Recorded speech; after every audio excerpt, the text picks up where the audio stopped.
సంవత్సరాల తరబడి ఎన్ని మందులు వాడినా మీ మోకాల నొప్పులు తగ్గట్లేదా? ప్రాణ పెయిన్ క్లినిక్ లో అత్యాధునిక చికిత్స. ఒకానొక సమయంలో తాను మద్యానికి బానిసయ్యానంటూ బాలీవుడ్ నటి, దర్శకురాలు, నిర్మాత పూజా భట్ తెలిపారు. ఈ విషయాన్ని చెప్పడానికి నేను సిగ్గుపడ్డం లేదని అన్నారు. దాదాపు 7.5 ఏళ్ల పాటు తాను మద్యంతో సహజీవనం చేశానని, ఆ తర్వాత మెల్లగా దాని నుంచి బయటపడ్డానని చెప్పారు.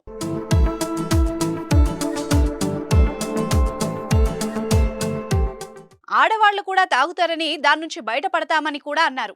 ఈ జనరేషన్ లో ఎక్కువ ఒత్తిడికి గురవుతున్నామని, దీంతో ఒత్తిడిని తట్టుకోవడానికి మద్యానికి అలవాటు పడుతున్నామని చెప్పారు. అయితే దాని నుంచి తాము త్వరగానే బయటపడగలమని చెప్పారు.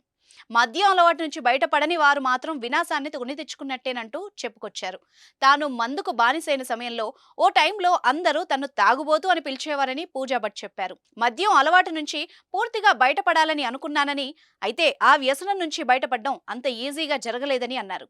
మద్యం అలవాటును మానేయడానికి తాను నిజంగానే ఓ యుద్ధం చేయాల్సి వచ్చిందని చెప్పారు.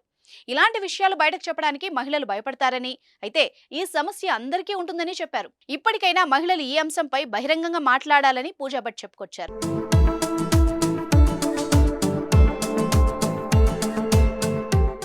సుమన్ టీవీలో మీ పర్సనల్ అండ్ బిజినెస్ ప్రమోషన్స్ కోసం కింది నెంబర్కి కాంటాక్ట్ చేయండి.